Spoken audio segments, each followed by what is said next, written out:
This is Contractor Sense with Ruth King. Welcome to Contractor Sense. Here you discover ideas, tactics, news, and information that matters to your contracting business and you. I'm your host, Ruth King. This episode is sponsored by HVAC Trust Books.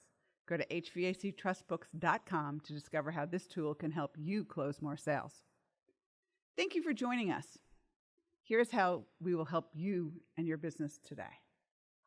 My wish for you is that you have the best summer ever in terms of revenue and profitability.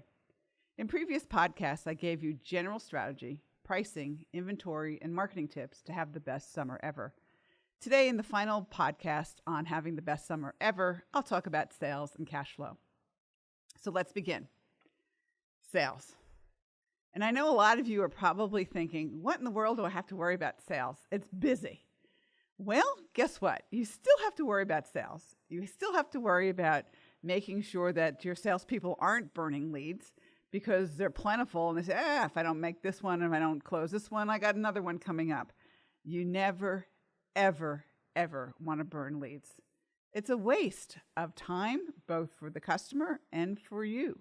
So you want to make sure that the closing ratios are as high as they possibly can be. And if you get a closing ratio from a maintenance agreement client, the closing ratios there should be 80% or higher. That's right, 80% or higher.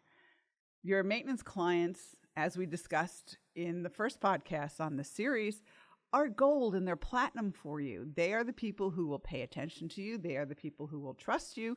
And they are the people who are most readily willing to buy from you. So quite frankly, if your technicians have done their jobs right and they have an older system, they should have talked to the customer that their system was getting older and that it might need to be replaced. And then lo and behold, tech goes out there and the compressor's grounded. It's done. It's over.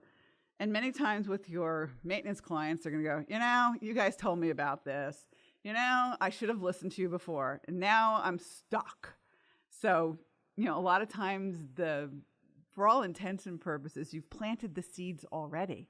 And so that's why more of your maintenance agreement clients actually do buy from you. They trust you. You've planted the seeds. You've educated them. You've taken care of their systems for a really, really long period of time. So make sure your closing ratios are there. Now, what about all those customers who are referrals or those customers who are coming through the door because of some of the advertising you've done or the SEO things that you've done or, something along the lines where you don't know them from a hole in the wall? I mean, they don't know you and something along those lines. They're like your prospects or maybe your suspects who do a internet search or something along those lines. And so you have to make sure that you take care of their needs along the same line, but they're the ones who are likely to get 2, 3, sometimes 4 or 5 bids, which is going to drive you absolutely insane. So whatever you do from a sales perspective, you've got to make sure you track both your maintenance leads and your non-maintenance leads because the two closing ratios will probably be different. More than likely, they should be different simply because your maintenance lead should be a higher closing rate. So, all right. Then you've got to have weekly sales meetings. If you don't have weekly sales meetings and track all of the potential proposals and all of the customers who have called asking for proposals, some of them will fall through the cracks. I've seen salespeople who actually have a lead and don't even do the proposal. They go out and then they're so busy with leads that they don't actually do all of the proposals. I have seen it happen. I have also seen more frequently where salespeople go in, you close the sale, and nobody goes back and gets the financing paper signed. So you don't get your money. And you're so busy and cash flow is so good at this time of year, you don't miss it because you're not paying attention to it. Salesperson's responsibility, in my book, is to go back after the sale, make sure everything is good, and if it was a financing deal, make sure that they get the paperwork signed. All right? It's really important for that salesperson to go back and make sure that everything gets done there. So whether you're busy or whether you're slow, make sure that you have a sales meeting once a week. If it has to be 6:30 a.m. Monday morning, so be it. You still have to know what happened the previous week, how many proposals were given, how many leads came in the door that haven't been run yet, how many closes there were, et cetera, et cetera, et cetera. You've got to know that stuff, whether it's busy or whether it's slow. And if their salespeople are smart, they'll go back and ask for the referrals after the jobs were done. So It will get them leads for even slower times of the year after this busy summer rush has evaporated, so to speak, is over, so to speak. And what you want to do is to make sure that you have those leads. I can't tell you how many times proposals actually get closed, not necessarily when it's really, really busy, but in September or October, because either they didn't have the money or they didn't want to do it or they were going to be away on vacation or whatever reason. But a lot of times proposals that you give in the summer, as long as you keep following up, will actually close later in the year, which is good for you and good for them. So make sure that even when it's busy, that you keep track of all the leads, you keep track of all the proposals, and you keep track of the closing ratios of your salespeople. And you may call them something other than a salesperson, but they're a salesperson. They are closing sales. And that's what I want to talk about with respect to sales, because they're plentiful at this time of year. So there's nothing other than tracking them, and make sure you continue to track them every single week. Choose a day and a time, and everybody's got to be there. And if it's only you selling, then you spend a day at such and such a time on, every Monday morning or every Tuesday morning at 7 o'clock, you go through all the sales leads. You go through all the proposals or whatever. Choose a day and choose a time. Whether it's you, whether it's a team of salespeople, you've got to keep track, because it is so busy with what's going on with respect to the selling process itself. All right, when we get back, I'm going to talk about cash flow when it's really, really busy. So thanks for listening to Contractor Sense. I'll be right back. I've seen my clients' salespeople struggle when a customer asks why they should use your company rather than the competition when your price is higher and you both are proposing the same equipment. I've seen technicians struggle when customers ask them whether they should replace an 18-year-old air conditioner. And most salespeople and technicians never ask the one question that most customers are concerned about, yet never ask. Can I trust you? I found a tool that gives your salespeople and technicians the ammunition to answer this question and more. And the tool works. How do I know? 68% of my clients are using it to increase sales and referrals. What is it? A trust book with your name on it as the author. More details are at hvactrustbooks.com. Warning, there is only one contractor per area that can get these great books. Some areas are already taken. They've gone to my clients. If you want your area and want to have a tool for your salespeople and technicians to increase referrals and sales, then go to hvactrustbooks.com now and reserve your area. I've seen my clients' salespeople struggle when a customer asks why they should use your company rather than the competition when your price is higher and you both are proposing the same equipment. I've seen technicians struggle when customers ask them whether they should replace an 18-year-old air conditioner.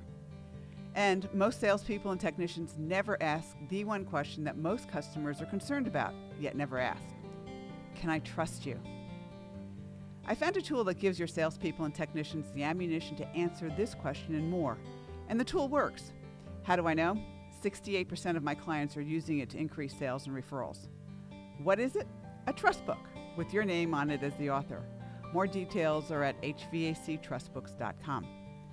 Warning, there is only one contractor per area that can get these great books. Some areas are already taken. They've gone to my clients. If you want your area and want to have a tool for your salespeople and technicians to increase referrals and sales, then go to hvactrustbooks.com now and reserve your area. I am back. Thanks for listening to Contractor Sense. So I promised you I'd talk about cash flow and cash management in busier times of the year, and you're going, I don't need to talk about cash management. It's plentiful. Well, guess what? This is the time of year that embezzlers start embezzling. You're busy, you're not paying attention, or you're not paying as close attention as you were when it's slower times of the year and cash flow is not as plentiful. You got to have the same processes now as you do in slower times of the year. That means that you go and you look at every check that you sign, you make sure that the backup is there, and you don't have a conversation like I was doing with a contractor one day, and I'm sitting in his office and he's signing checks, and thankfully he's looking at the checks, and all of a sudden he starts laughing. And I'm like, what we're talking about is not really funny. And I said, what's up? And he said, he turned the check around, And it was a total accident by the bookkeeper, but one technician, instead of getting 1,000 something, got 11,000 and something, an extra $10,000. Can you imagine that tech? Hey, boss, thank you. And he'd go spend that 10 grand as fast as he possibly could spend that 10 grand. And you have a heck of a time trying to get it back. So thankfully, he was looking at everything.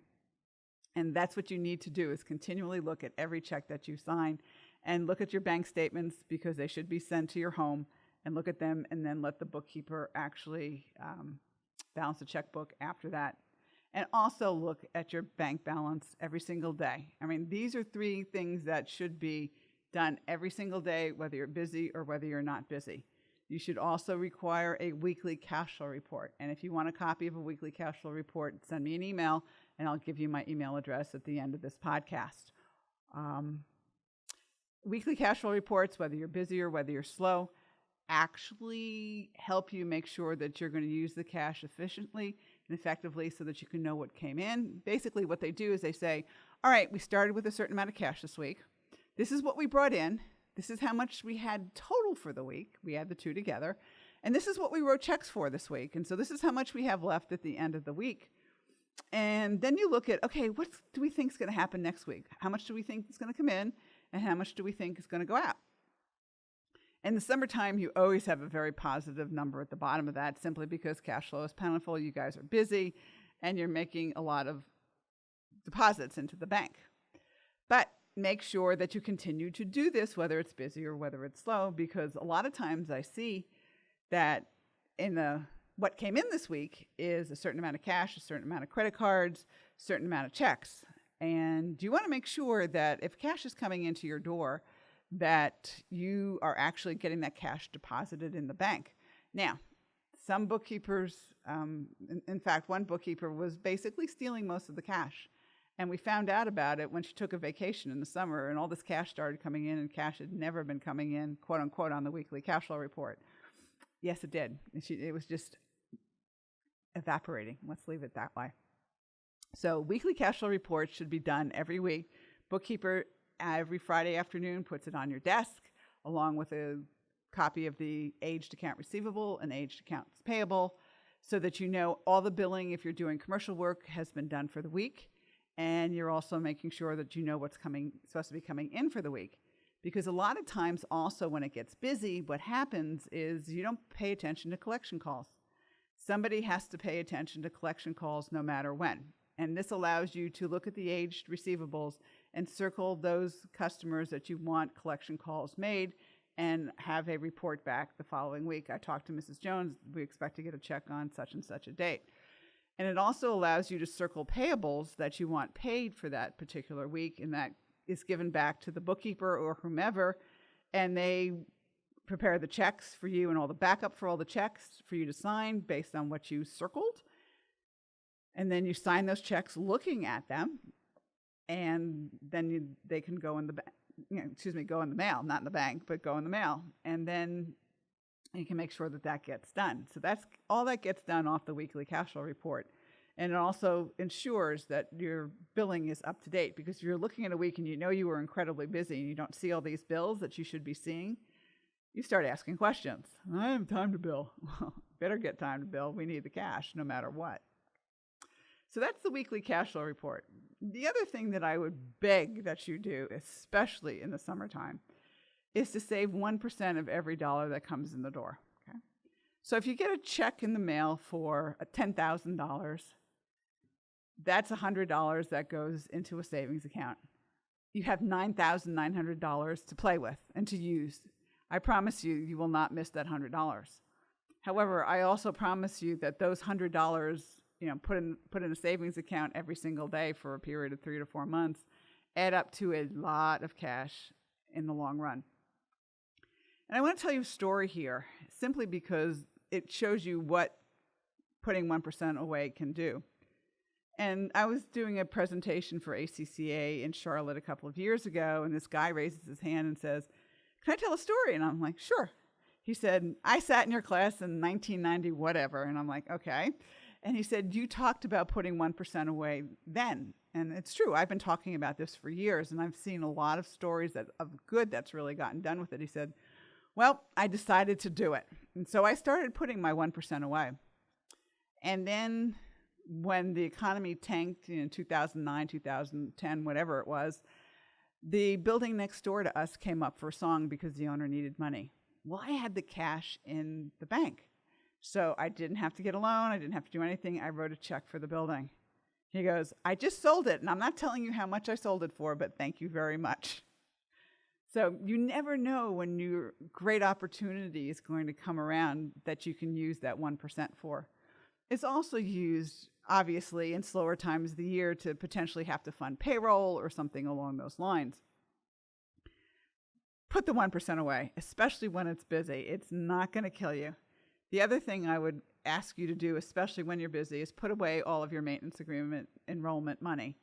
And we'll talk about that as we get to doing more and more things on maintenance. But quite frankly, if your maintenance agreements are $180 or $15 a month or whatever it is, put it away. You especially don't need it for operations when it's busy. Right? I've had some contractors who actually, with the monthly recurring billing, if they're doing maintenances on monthly recurring billing, having those dollars actually sent to a separate savings account. So they never actually hit your operations account. They hit your savings account instead. So that might be an opportunity for you never to really even look at it. They automatically go into a savings account, which helps, every little bit helps, and every little bit helps build the savings account. And you'd be surprised how much money you have over a long period of time. So that's it. These are the tips and the ideas that will help you have, hopefully, the most profitable and obviously, revenue-wise, a great summer. I'd like you to have both revenue and profits. Make sure that you continue to focus on maintenance agreements. Think about what you want for net profit per hour and price accordingly. Remember that inventory is a bet, and you want to make sure that you are locking up your warehouses and parts rooms so that people don't take more than what they really and truly need. You want to have a great marketing strategy so that you continue to market, yes, even when it's really busy. That's when you'll get your new customers, and that's when you'll get your new maintenance clients. And make sure you continue to have a sales meeting once a week and put the money away. Right now, it's very easy to do it. Get in the habit of doing it now when it's busy. So if you have that slower month, sometime next January, February, March, or April, you've got the money put away now to be able to fund the slower times of the year. Or you might be like that one contractor who had a building come up for sale that he had the cash for, and he didn't have to get a loan. So hopefully you will implement at least one or two of these ideas and implement them, and hopefully they will help you make more money, help you have more free time, and also obviously to give back. If you like today's program, spread the word. And please review this podcast on any device you're listening to it on and help a fellow contractor make more money too. For comments or questions, or if you want a copy of the weekly cash flow report, call me at 770-729-0258 or send me an email to ruthking@hvacchannel.tv. Thanks for listening. Have a great and profitable day.